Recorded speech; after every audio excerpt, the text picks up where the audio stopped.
Hola, mi querido ser fantástico. Bienvenido y bienvenida a una siguiente lectura de Drácula de Bram Stoker. Hoy vamos a continuar con el capítulo número 13. Así que por favor, ponte cómodo, ponte cómoda y disfruta de la lectura. Diario del Dr. Seward. Continuación. Se acordó que el funeral se realizase 2 días después para que Lucy y su madre fuesen enterradas juntas. Me ocupé de todas las penosas formalidades y el servil director de la funeraria demostró que su personal padecía o poseía el don de algo de su propio obsecuente servilismo. Hasta la mujer que atendió por última vez a la muerta me declaró de forma confidencial, como de profesional a profesional, cuando salió de la cámara mortuoria. Es un cuerpo muy hermoso, señor. Es todo un privilegio atenderla. No exagero si digo que dará prestigio a nuestro establecimiento. Noté que Van Helsing nunca se apartaba del cuerpo. No había familiares cerca y como Arthur tenía que regresar el día siguiente para asistir al funeral de su padre, no pudimos notificar a nadie de la familia. En estas circunstancias, Van Helsing y yo nos tomamos bajo nuestra responsabilidad examinar papeles y demás formalidades. Él insistió en mirar los papeles de Lucy personalmente. Le pregunté por qué, con temor de que, al ser extranjero, podría no estar totalmente al tanto de los requisitos legales ingleses y de este modo, por ignorancia, podría provocar algún inconveniente innecesario. Me respondió: lo sé, lo sé. Usted se olvida de que yo soy abogado, además de médico. Pero no se trata solo de asuntos legales. Usted lo sabía. Cuando evitó que interviniese un magistrado, yo no solo tengo que evitarlo a él. Puede haber papeles más, como este. Mientras hablaba, sacó de su bolsillo la nota que había estado en el pecho de Lucy y que ella había roto en 2 pedazos en su sueño. Cuando usted encuentre algo sobre el abogado de la difunta señora Westenra, selle todos sus papeles y escríbale esta misma noche. Yo buscaría aquí en la habitación, o sea, el antiguo dormitorio de Lucy, durante toda la noche, y yo mismo veré qué puedo hacer. No está bien que sus pensamientos caigan en manos de extranjeros. Continué con mi parte del trabajo y media hora después había encontrado el nombre y la dirección del abogado de la señora Westenra y le había escrito una nota. Todos los papeles de la pobre señora estaban en orden y había órdenes explícitas con relación al sitio de entierro.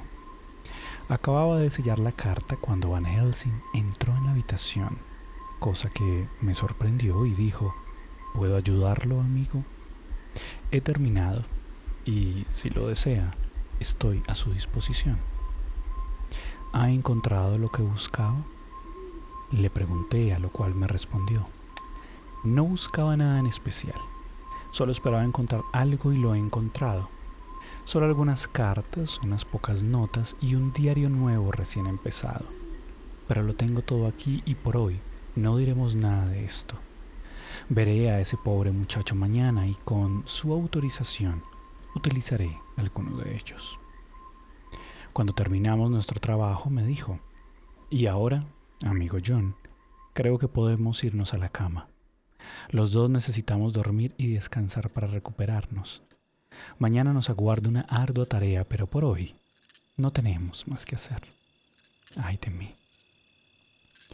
Antes de acostarnos fuimos a ver a la pobre Lucy. Sin duda el director de la funeraria había hecho bien su trabajo, porque la habitación estaba transformada en una chapelle ardente. Estaba colmada de preciosas flores blancas que hacían menos repulsiva la muerte. El extremo de la mortaja cubría el rostro, cuando el profesor se inclinó sobre él y lo retiró con suavidad. Ambos nos sorprendimos de la belleza que estaba ante nosotros y que se podía apreciar bien gracias a la luz de unas altas velas. Todo el encanto de Lucy había vuelto a ella una vez muerta, y las horas que habían pasado, en lugar de dejar rastros de los dedos devastadores del decaimiento, habían reconstruido la hermosura de la vida a tal punto que no podía creer que estaba frente a un cadáver. El profesor miraba con extrema seriedad. No la había amado como yo y no había necesidad de que llorase. Me dijo: quédese aquí hasta que yo vuelva. Y abandonó la habitación. Volvió con unas flores de ajo silvestre de la caja que esperaba en el vestíbulo y no había sido abierta, y las colocó entre las otras flores, tanto sobre ella como alrededor de la cama. Entonces se quitó del cuello un pequeño crucifijo de oro y lo puso sobre la boca de la finada. Volvió a colocar la sábana en su sitio y nos marchamos. En el momento en el que me desvestía en mi habitación, entró después de llamar a la puerta y de inmediato comenzó a hablar. Mañana, antes del anochecer, quiero que traiga un juego de bisturís de autopsia. ¿Debe practicarse una autopsia?, pregunté. Sí y no. Quiero operarla, pero no como usted piensa. Permítame que le explique algo ahora, pero no diga ni una palabra a nadie. Quiero cortarle la cabeza y extraerle el corazón. Ajá, usted, el cirujano tan impresionado. Lo he visto hacer operaciones sin temblarle la mano. Operaciones de vida o muerte que habrían hecho estremecerse a cualquiera. Ay, pero yo no debo olvidarme, mi querido amigo John, de que usted estuvo enamorado de ella. Y no lo he olvidado, porque seré yo quien practique la operación y usted solo ayudará. Me gustaría que fuese esta noche, pero no debo hacerlo por Arthur. Él vendrá después del funeral de su padre mañana y querrá verla. Entonces, en cuanto la hayan colocado dentro del ataúd para enterrarla al día siguiente, usted y yo vendremos mientras todos duermen. Desatornillaremos el ataúd y haremos la operación. Luego lo colocaremos todo dentro para que nadie, excepto nosotros, lo sepa. Pero, ¿por qué? La muchacha está muerta. ¿Por qué mutilar su pobre cuerpo sin necesidad? Y si no hay necesidad de una autopsia y no se gana nada haciéndola, nada para ella, para nosotros o para el conocimiento humano, ¿por qué hacerlo? Sin esas justificaciones es una monstruosidad. Por respuesta, puso su mano en mi hombro y dijo con infinita ternura: amigo John, me apiado de su pobre corazón dolido y lo aprecio más porque sufre. Si pudiese, yo mismo llevaría el peso que usted soporta, pero hay ciertas cosas que usted no sabe, mas sabrá y agradecerá que yo las supiese, aunque no son cosas agradables. John, muchacho, usted ha sido mi amigo durante muchos años. ¿Me ha visto alguna vez hacer algo sin una buena razón? Puedo equivocarme, puesto que soy humano, pero creo en todo lo que hago. ¿No ha sido por esta causa que usted me pidió que viniese cuando vio que se enfrentaba a un grave problema? Sí. ¿No estaba asustado y horrorizado cuando no dejé que Arthur besara a su amada, a pesar de que se estaba muriendo? ¿Y lo aparté de ella con todas mis fuerzas? Sí.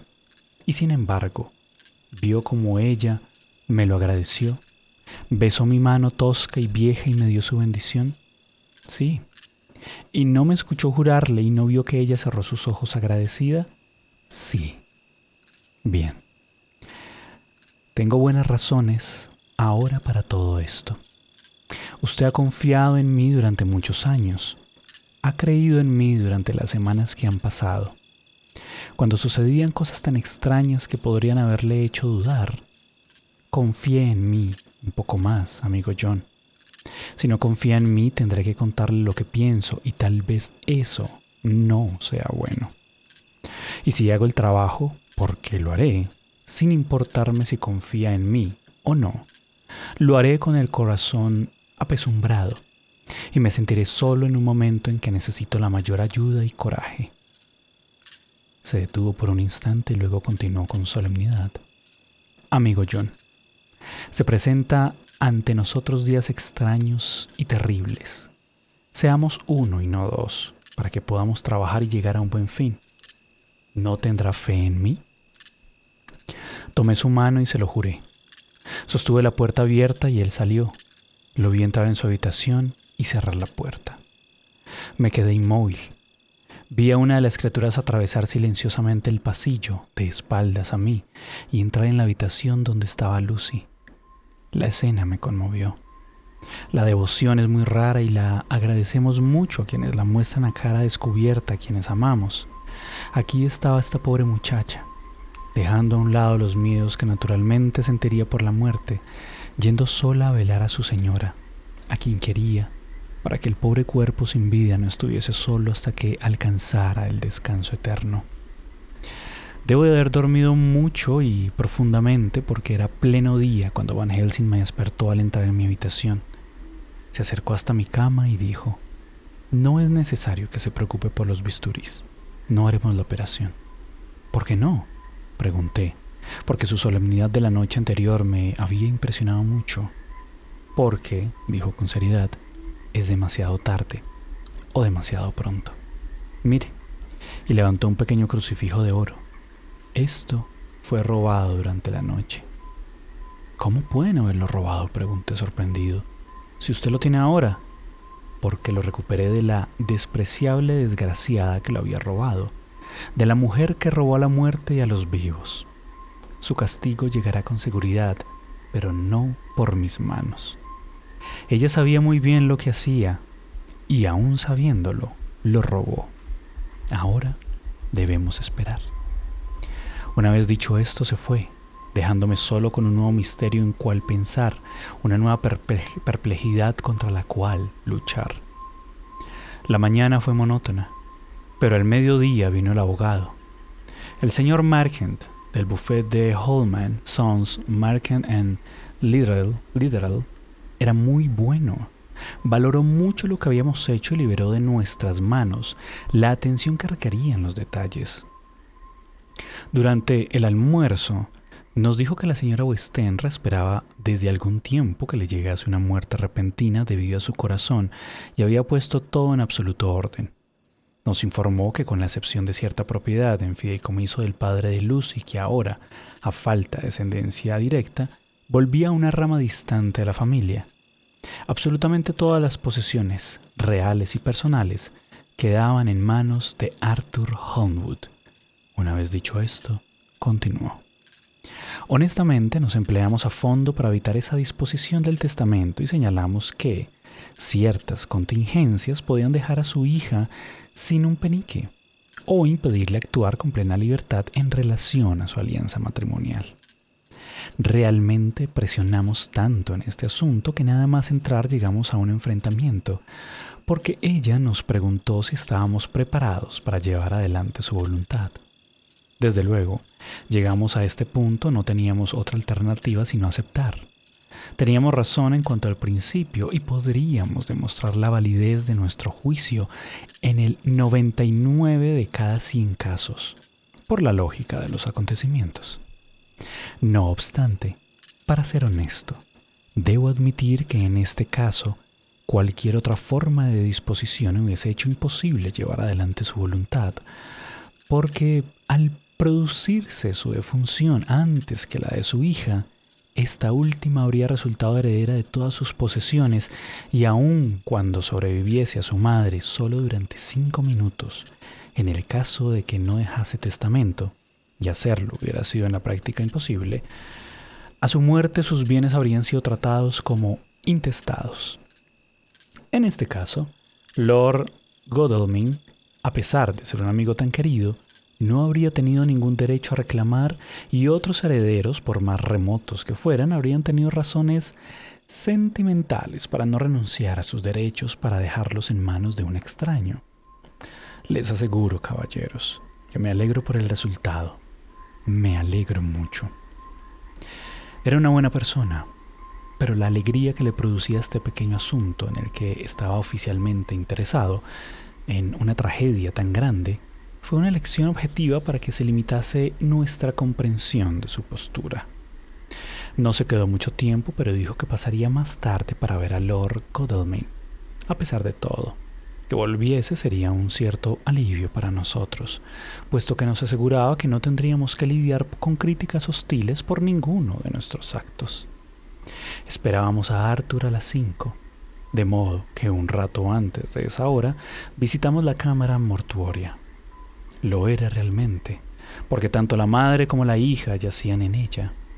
El director de la funeraria, fiel a su oficio, había hecho la mejor exposición que había podido de sus bienes y había un aire mortuorio en el lugar que enseguida afectó a nuestro ánimo. Van Helsing indicó a este cómo debía disponerse todo y le explicó que, puesto que Lord Godalming estaba por llegar, sería menos angustioso para sus sentimientos ver lo que quedaba de su prometida sin compañía.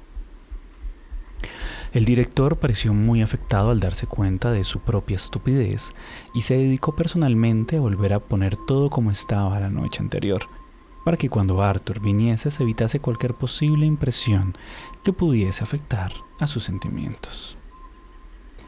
Pobre muchacho, se lo veía desesperado y destrozado. Hasta su robusta humanidad parecía haberse hundido en cierto grado por la tensión a que habían estado sometidas sus emociones. Sé que había estado unido genuinamente y con devoción a su padre, y perderlo en este momento debía ser un golpe amargo para él.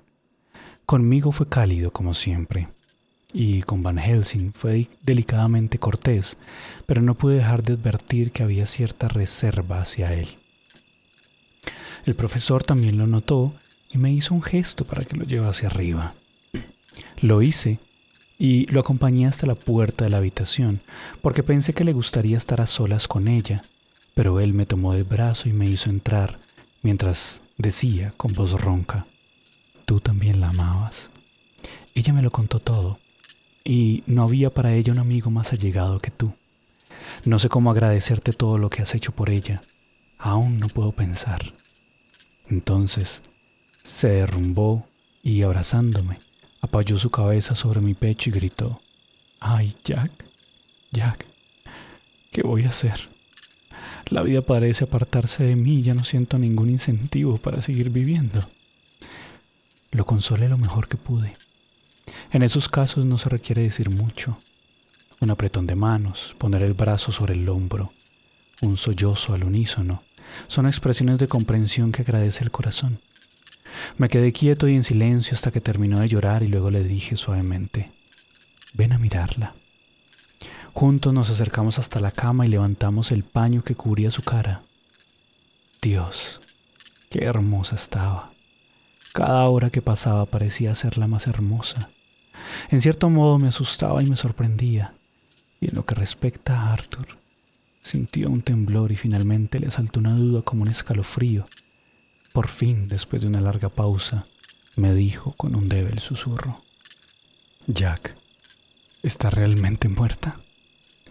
Le aseguré que lamentablemente era así, y agregué, porque pensé que esa terrible duda no debía persistir ni por un momento si yo podía evitarlo, que muchas veces después de la muerte las facciones de la cara se relajan y suavizan, lo que puede traducirse en una belleza juvenil, y que esto sucedía así especialmente en los casos en que la muerte había estado precedida de un sufrimiento intenso y prolongado.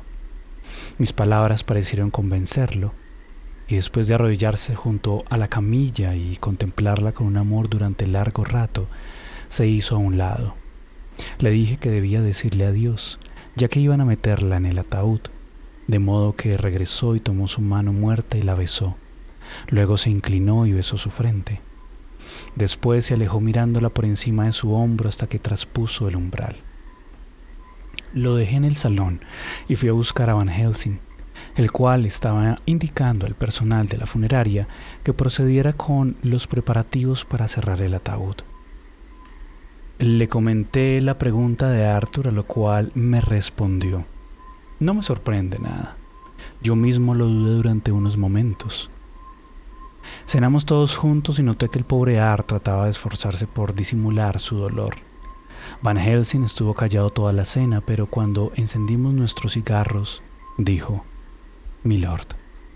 No me hable así, por el amor de Dios», le interrumpió Arthur. «De ninguna manera. Perdóneme, señor. No quise ser ofensivo, es solo que mi pérdida es tan reciente». El profesor le respondió con mucha dulzura. Solo lo llamé así porque tenía dudas. No debo llamarlo señor y me he encariñado con usted. Sí, muchacho, le aprecio como Arthur. Este levantó su mano y tomó la del anciano cariñosamente. Llámeme como quiera, dijo. Espero tener siempre el título de amigo. Y permítame decirle que no encuentro palabras para agradecerle lo bueno que ha sido con mi pobre Lucy. Se detuvo unos instantes y luego continuó. Sé que ella entendió su bondad incluso mejor que yo. Y si he sido brusco con usted o de alguna forma no he estado a la altura mientras usted actuaba, el profesor negó con la cabeza, ruego que me perdone. El profesor respondió serio y amable. Sé que es difícil para usted confiar en mí, porque creer algo tan terrible requiere comprenderlo, y creo que usted no puede comprenderlo aún. Confíe en mí ahora, mientras no lo comprende. Le pediré que confíe en mí más veces y usted no podrá hacerlo y todavía no debe hacerlo. Pero llegará el momento en que su confianza en mí será total y en que usted lo verá todo claro como la luz del sol. Entonces me lo agradecerá, desde el principio hasta el fin, por su propio bien y por el de los otros, y por el bien de la querida muchacha a quien juré proteger. El profesor se aclaró la garganta un par de veces como para hablar, y finalmente dijo, ¿puedo pedirle algo ahora? Sin duda. ¿Sabe que la señora Westenra le ha dejado sus bienes? No, pobre querida señora, nunca me lo hubiese imaginado. Y, como todo es suyo, tiene derecho a decidir sobre ello a su antojo. Quiero pedirle permiso para leer los papeles y cartas de la señorita Lucy. Créame, no es por simple curiosidad. Tengo un motivo para ello, se lo aseguro, y ella lo hubiese aprobado. Los tengo todos aquí. Me apropié de ellos antes de saber que todo era suyo para que no cayeran en manos ajenas y ningún ojo extraño se asomase a las palabras que estaban en su corazón. Los cuidaré, si me lo permite, aun cuando usted no los haya visto todavía. Los cuidaré. No se perderá ni una palabra y en su debido momento se los devolveré. Sé que para usted es difícil acceder a esta petición, pero lo hará. ¿No es así? Por el bien de Lucy. Arthur habló con cordialidad como él mismo. Doctor Van Helsing, puede hacer lo que desea. Creo que al decir eso estoy haciendo lo que mi querida Lucy hubiese querido que hiciese. No lo molestaré con preguntas hasta que llegue el momento. El viejo profesor se puso en pie y dijo solemnemente, tiene razón. Tanto usted como todos nosotros sufriremos, pero no todo será sufrimiento, ni tampoco durará. El doctor Seward, usted y yo, querido amigo, pero usted más que nadie, tendremos que pasar por situaciones amargas antes de alcanzar la tranquilidad. Pero tenemos que ser valientes, no ser egoístas y cumplir con nuestra obligación, y todos lo haremos. Esa noche dormí en un sofá en la habitación de Arthur. Van Helsing no se acostó. Iba de un lado a otro como vigilando la casa y nunca perdió de vista la habitación donde yacía Lucy en su ataúd, rodeada de flores de ajo salvaje que inundaban la noche de un aroma que predominaba sobre el de las lilas y las rosas. Diario de Mina Harker, 22 de septiembre. En el tren a Exeter, Jonathan duerme. Parece que fue ayer cuando escribí por última vez y sin embargo cuanto ha sucedido desde entonces en Whitby y en el mundo que me rodea. Jonathan estaba fuera y no tenía noticias suyas y ahora estoy casada con él, con el abogado socio del buffet, rico y dueño de su negocio. El señor Hawkins está muerto y enterrado y Jonathan ha tenido otro ataque que podría hacerle daño. Algún día tal vez me haga preguntas acerca de ello. Todo está anotado. He perdido la práctica con la taquigrafía, lo que esta inesperada prosperidad ha hecho con nosotros. Me vendría bien refrescarla con algún ejercicio. El servicio fue simple y solemne. Solo estuvimos presentes nosotros y los criados, 2 o 3 viejos amigos del señor Hawkins de Exeter. su agente en Londres y un caballero que representaba a Sir John Paxton, presidente de la Incorporated Law Society. Jonathan y yo estuvimos tomados de la mano y sentimos que nuestro mejor amigo nos había dejado. Regresamos a la ciudad en silencio. Tomamos un autobús hasta Hyde Park Corner. Jonathan pensó que me interesaría pasar por la gran avenida del parque, de modo que nos sentamos un rato, pero había muy poca gente y era muy triste y desolador ver tantos asientos vacíos. Nos recordó la silla que acababa de quedar vacía en casa, y preferimos levantarnos y dar un paseo por Piccadilly. Jonathan me tomó del brazo, como lo hacía antiguamente cuando me acompañaba a la escuela. No me parecía bien, porque no se puede estar enseñando etiqueta y decoro durante años a una muchacha sin resultar afectada por una mínima pedantería. Pero era Jonathan y él es mi marido, y no conocíamos a nadie y no nos importaba que nos vieran. Por tanto, seguimos caminando así. Mientras miraba a una hermosa muchacha con un gran sombrero de alas anchas, sentada en un coche delante de Giuliano, sentí que Jonathan se aferraba con tanta fuerza a mi brazo que me lastimaba, y dijo en voz baja: «Dios mío». Siempre estoy ansiosa por Jonathan, porque temo que algún ataque de nervios vuelva a afectarlo. Me volví a él rápidamente y le pregunté qué le pasaba. Estaba muy pálido, con los ojos desorbitados, por la sorpresa y el miedo. Miraba a un hombre alto y delgado, con nariz picuda, bigote negro y barba puntiaguda, que a su vez observaba a la hermosa muchacha. Estaba tan absorto en ella que no parecía notar nuestra presencia, y por eso pudimos verlo bien. Su cara no era agradable. Tenía facciones duras.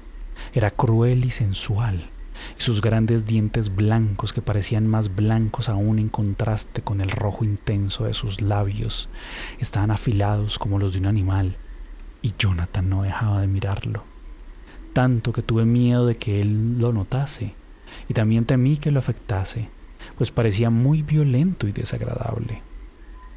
Le pregunté a Jonathan por qué le perturbaba, y me respondió como si yo supiese tanto como él del asunto. ¿Has visto quién es? No, le dije, no lo conozco. ¿Quién es?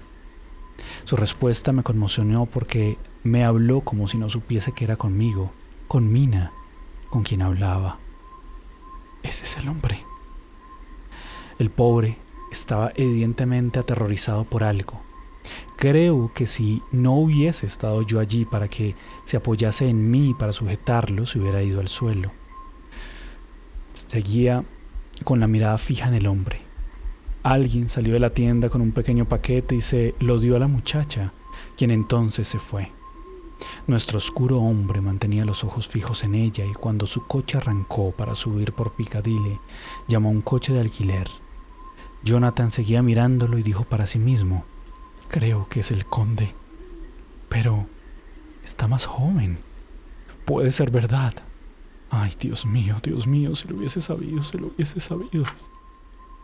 Estaba angustiándose tanto que no quise preguntarle nada porque tenía miedo de lo que siguiese pensando en esto. De modo que me quedé en silencio. Lo aparté suavemente y él, de mi brazo, no se resistió. Caminamos un poco más y luego entramos y nos sentamos un momento en Green Park. Era un día otoñal bastante caluroso y encontramos un asiento cómodo a la sombra. Después de unos minutos que pasó mirando al vacío, los ojos de Jonathan se cerraron y se quedó dormido, con la cabeza sobre mi hombro. Pensé que era lo mejor para él y no lo molesté. Unos 20 minutos más tarde se despertó y me dijo con alegría: «¿Por qué me he quedado dormido, Mina? Perdóname por ser tan grosero. Ven, tomaremos una taza de té en cualquier parte». Era evidente que se había olvidado del oscuro y extraño hombre, y por su enfermedad también de lo que este episodio le había hecho recordar. No me gustan estos olvidos. Pueden estar haciendo daño a su cerebro. No debo preguntarle nada, porque podría hacerle más mal que bien, pero debo enterarme de alguna forma de lo sucedido durante su viaje al extranjero. Me temo que ha llegado el momento de abrir aquel paquete y enterarme de lo que está escrito. Ay, Jonathan, sé que me perdonarás si me equivoco, pero lo hago por tu propio bien. Más tarde. Un triste regreso en todos los aspectos. La casa, sin esa querida alma que fue tan buena con nosotros. Jonathan sigue pálido y mareado y con una leve recaída de su enfermedad. Y ahora ha llegado un telegrama de un tal Van Helsing que dice: siento informarle que la señora Westenra falleció hace 5 días y que Lucy falleció hace 3. El sepelio ha sido hoy. Qué inmenso dolor en tan pocas palabras. Pobre señora Westenra, se ha ido y nunca volveremos a verla. Y pobre Arthur, que ha perdido esta dulzura. Dios, ayúdanos a soportar nuestro tormento. Diario del Dr. Seward, 22 de septiembre. Todo ha terminado. Arthur ha regresado a Ring y se ha llevado a Quincy Morris. Qué buen muchacho este Quincy. Creo sinceramente que ha sufrido tanto como cualquiera de nosotros por la muerte de Lucy, pero lo ha aguantado como un virtuoso vikingo. Realmente, si América sigue dando hombres como él, será una potencia mundial. Van Helsing está acostado para estar descansando en su viaje. Regresa a Ámsterdam esta noche, pero dice que volverá aquí mañana por la noche, que debe ocuparse personalmente de unos asuntos. Luego estará conmigo, si puede, porque tiene trabajo que hacer en Londres que podría llevarle algún tiempo. Pobre hombre. Temo que la tensión a que estuvo expuesto la semana pasada lo haya derrumbado a pesar de su fortaleza de hierro. Durante todo el entierro se contuvo terriblemente. Lo noté. Cuando todo había pasado nos sentamos junto a Arthur que, pobre muchacho, hablaba sobre su participación en la operación en que su sangre se transfundió a las venas de Lucy. La cara de Van Helsing enrojecía o se ponía pálida alternativamente. Arthur decía que desde ese momento sintió como si estuviesen casados de verdad y que ella era su esposa ante los ojos de Dios. Ninguno de nosotros dijo nada a las demás operaciones y nunca nadie lo hará. Arthur y Quincy se fueron juntos a la estación y Van Helsing y yo vinimos aquí. En cuanto estuvimos solos en el coche sufrió un ataque de nervios. Hasta ahora siempre lo ha negado, insistiendo en que solo se trataba de su sentido del humor que se imponía en situaciones muy terribles. Se rió hasta llorar y tuvo que bajar las persianas para que nadie lo viese en tal estado. Luego volvió a llorar y a reír a la vez, igual que una mujer. Traté de mantenerme serio como se hace con las mujeres en circunstancias similares, pero no tuvo efecto. Los hombres y las mujeres somos muy distintos en nuestras manifestaciones nerviosas de fuerza y debilidad. Entonces, cuando su cara recuperó la seriedad, le pregunté el porqué de su alegría y por qué se presentaba en este momento. En cierto modo, su respuesta fue típicamente suya, porque era lógico, contundente y misteriosa. Dijo: «Ay, usted no comprende, mi amigo John. No crea que no estoy triste porque me río. Vea, he llorado incluso cuando la risa me sofocaba, pero no crea que estoy totalmente triste cuando lloro, porque la risa viene igual. Sepa que la risa que llama a su puerta y dice «¿Puedo entrar?», no es la verdadera risa. No, es una reina que viene y se va cuando quiere. No le pregunta a nadie, no elige los momentos adecuados, dice «Aquí estoy». Por ejemplo, yo estoy triste por esta jovencita tan dulce. He dado mi sangre por ella, a pesar de estar casado y ser viejo. He dado mi tiempo, mi habilidad y mi sueño. He dejado a mis otros pacientes a un lado para que ella lo tenga todo. Y sin embargo, estuve a punto de reírme junto a su propio sepulcro. Me reí cuando el sepultero echó las primeras paladas de tierra sobre su ataúd, pese a tener el corazón en un puño. Mi corazón está dolido por ese pobre muchacho, que tendría la misma edad que mi propio hijo si tuviese la suerte que aún viviese, y tiene sus mismos ojos y su mismo pelo. Ahora sabe por qué lo quiero. Y sin embargo, cuando oigo algo que afecta a mis sentimientos de marido y hace que mis sentimientos de padre me hagan añorarlo como a nadie, incluso más que a ti, querido John, porque estamos en un plano de igualdad mayor en cuanto a experiencias de lo que se suelen estar un padre y un hijo. hasta en estos momentos, la reina risa viene a mí y me grita al oído: aquí estoy, aquí estoy. Hasta que la sangre regresa y trae a mis mejillas un poco de la luz del sol que siempre lleva consigo. Ay, amigo John, este es un mundo extraño, un mundo lleno de tristeza, de gracias y problemas. Y no obstante, cuando la reina risa viene, nos hace bailar a todos con su melodía. Los corazones destrozados y los huesos secos del cementerio y las lágrimas que se secan mientras caen. Todos bailan juntos la música que ella toca con su boca seria. Créeme, querido John, que es bueno que venga y agradable. Y los hombres y las mujeres somos como cuerdas ajustadas por la fuerza que tiran diferentes direcciones. Las lágrimas vienen y como la lluvia sobre las cuerdas, nos aprietan hasta que tal vez la tensión se hace demasiado fuerte y nos derrota.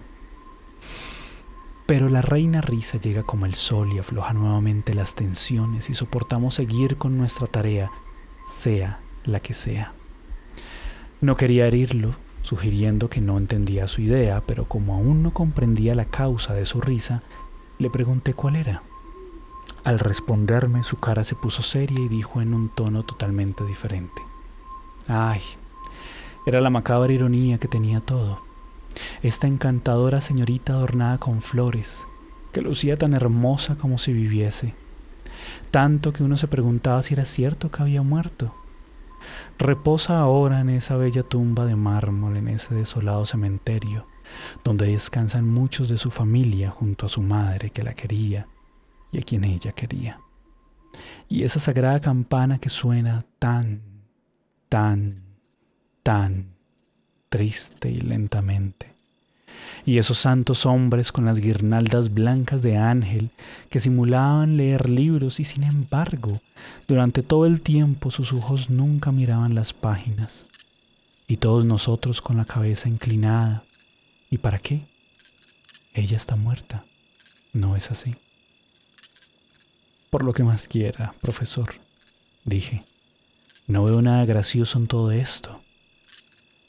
Su explicación me deja más perplejo que antes, pero aún así el servicio fúnebre hubiese resultado cómico. ¿No ha pensado en el pobre Art y en su dolor? Porque su corazón simplemente estaba destrozado. Justamente. ¿No dijo él que la transfusión de su sangre a Lucy la había convertido en su verdadera esposa? Sí, y es una idea muy dulce que lo alivia. Así es. Pero aquí está el problema, amigo John. Si esto es verdad, ¿qué sucede con los demás? Entonces esta doncella tan dulce es polígama. Y yo, con mi pobre esposa muerta, pero viva para la ley de la iglesia, y yo, que soy un marido fiel a esta que ya no es mi esposa, soy un bígamo. Tampoco me parece gracioso, dije sintiéndome algo molesto con él al oír semejantes cosas. Me puso la mano en el hombro y dijo: amigo John, perdóneme si lo he molestado.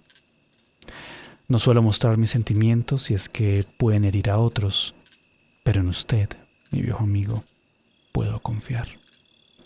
Si pudiese mirar dentro de mi corazón cuando tengo ganas de reír, si hubiese podido hacerlo mientras reía y si lo hiciera ahora cuando la reina risa se ha llevado su corona y todo lo que trae con ella se ha ido muy lejos, lejos de mí. Durante mucho, mucho tiempo, tal vez se apiadaría de mí más que de nadie. ¿Por qué?, le pregunté, conmovido por la ternura de su tono de voz. Porque yo sé algunas cosas, respondió. Ahora todos nos hemos separado y durante mucho tiempo la soledad estará sentada en nuestros techos con sus alas de cría.